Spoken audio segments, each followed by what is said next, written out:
اللهم صل على سيدنا محمد وعلى آل سيدنا محمد وبارك وسلم عليه. وعن أنس بن مالك رضي الله تعالى عنه قال رأيت رسول الله صلى الله عليه وسلم يتوضأ إلى أن قال فمسح مقدم رأسه. وضو میں 4 فرائض ہیں، 3 اعضاء کا دھونا اور 1 اعضاء کا مسح کرنا.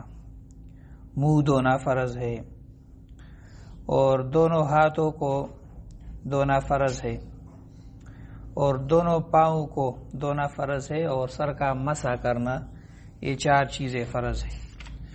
قرآن مجید میں اللہ تعالیٰ نے حکم دیا ہے، یا ایھا الذین آمنوا اذا قمتم الی الصلاۃ فاغسلوا وجوہکم وایدیکم الی المرافق. یہ ایمان والو، اذا قمتم الی الصلاۃ، جب تم ارادہ کرو نماز کی طرف کھڑے ہونے کا، فاغسلوا وجوہکم، تو دو اپنے منہ کو، وایدیکم، اور اپنے ہاتھوں کو دو، الی المرافق، کہنیوں تک، وامسحوا برؤوسکم، اور مسح کرو اپنے سروں پر، وارجلکم الی الکعبین، اور دو اپنے پاؤں کو ٹخنوں تک. تو یہ دھونا، 3 اعضاء کا دھونا اور 1 اعضاء پر مسح کرنا، یہ وضو کہلاتا ہے. اور وضو میں یہ 4 فرائض ہے کیونکہ اللہ تعالیٰ نے ان 4 چیزوں کا حکم دیا ہے. ابھی مسئلہ یہ ہے کہ اگر ناخن پر یا ہاتھ پہ یا پاؤں پہ کسی جگہ پہ کوئی پینٹ وغیرہ لگی ہو یا مثال کے طور پر آٹا جم گیا ہو تو پہلے اس کو دور کرنا، صاف کرنا ضروری ہے. اور اگر پانی نہ پہنچتا ہو جلد تک یا ناخن تک یا جسم تک تو پھر وضو صحیح نہیں ہوگا، وضو درست نہیں ہوگا. اور نماز بغیر وضو کے پڑھنا یہ گناہ ہے، شریعت نے اس کی اجازت نہیں دی ہے. اس طرح قرآن مجید کو چھونا وغیرہ، بیت اللہ شریف کا طواف کرنا، نماز جنازہ پڑھنا بغیر وضو کے یہ درست نہیں ہے. اگر کوئی قصداً ارادتاً بغیر وضو کے پڑھتا ہے تو گناہ گار ہوگا. تو وضو میں یہ 4 فرائض ہیں اور سنتیں ہیں کئی، انشاءاللہ تعالیٰ وہ پڑھے جائیں گے. ان میں سے پہلا جو سنت ہے وہ یہ ہے کہ انسان نیت کرے وضو کرنے کا، کہ میں وضو کرتا ہوں اور اسی وضو پہ میں عبادات کروں گا. تو اسی نیت کرنے سے انسان کو اجر و ثواب دیا جائے گا. عبادات 2 قسم کے ہوتے ہیں، ایک عبادات جو مقصودی ہوتے ہیں، مثال نماز پڑھنا عبادت ہے مقصودی، عبادت مقصودہ اس کو کہا جاتا ہے. اس طرح روزہ ہے، حج ہے. ان عبادات کے لیے نیت کرنا ضروری ہے. اگر کسی نے نیت نہ کی ہو اور نماز پڑھتا ہو تو نماز درست نہیں ہے. نیت نہ کی ہو اور وہ عمرہ ادا کرتا ہے تو عمرہ درست نہیں ہے. تو نیت اس کے لیے ضروری ہے. پھر نیت کے مسائل نماز کے لیے آئیں گے.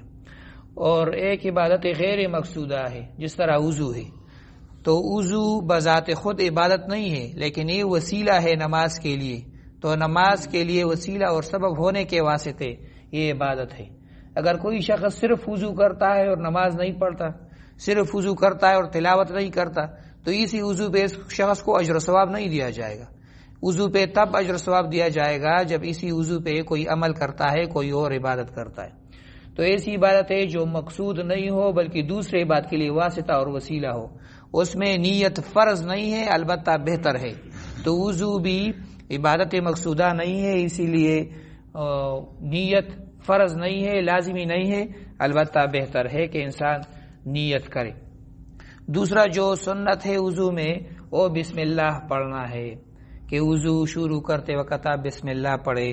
تو یہی بسم اللہ پڑھنا سنت ہے اور رسول اللہ صلی اللہ علیہ وسلم نے بسم اللہ پڑھنے کا حکم دیا ہے. ایک حدیث میں آیا، رسول اللہ صلی اللہ علیہ وسلم نے ارشاد فرمایا، لا صلاۃ لمن لا وضوء له، اس شخص کی نماز نہیں ہے جس کی وضو نہ ہو. بغیر وضو کے نماز پڑھتا ہے تو یہ نماز نہیں ہے. اور پھر فرمایا ولا وضوء لمن لم يذكر اسم اللہ، اور اس شخص کی وضو کامل وضو نہیں ہے جو بغیر بسم اللہ کے کرے. وضو کیا اور شروع میں بسم اللہ نہیں پڑھا تو کامل وضو نہیں ہے. کامل وضو نہ ہونے کا مقصد یہ ہے کہ وضو پہ جو اجر و ثواب دیا جاتا ہے اس شخص کو وہ کامل اجر و ثواب نہیں دیا جائے گا، کیونکہ اس شخص نے ایک سنت کو ترک کیا۔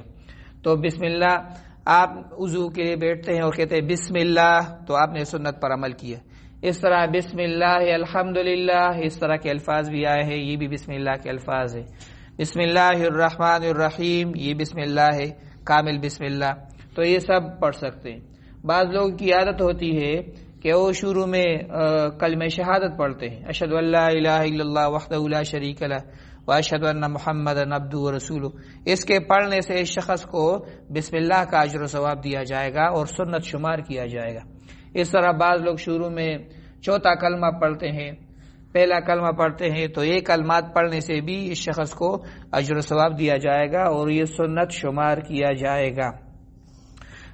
اور بعض علماء نے فرمایا ہے کہ بسم اللہ 2 دفعہ پڑھا جائے، ایک جب آپ استنجا خانے میں جاتے ہیں استنجا کرنے کے لیے تو اندر جانے سے پہلے بسم اللہ پڑھے استنجا کے لیے، یہ مستقل سنت ہے، اور پھر آپ جب وضو شروع کرتے ہیں تو شروع میں بسم اللہ پڑھے، یہ مستقل سنت ہے، 2 دفعہ پڑھنی چاہیے۔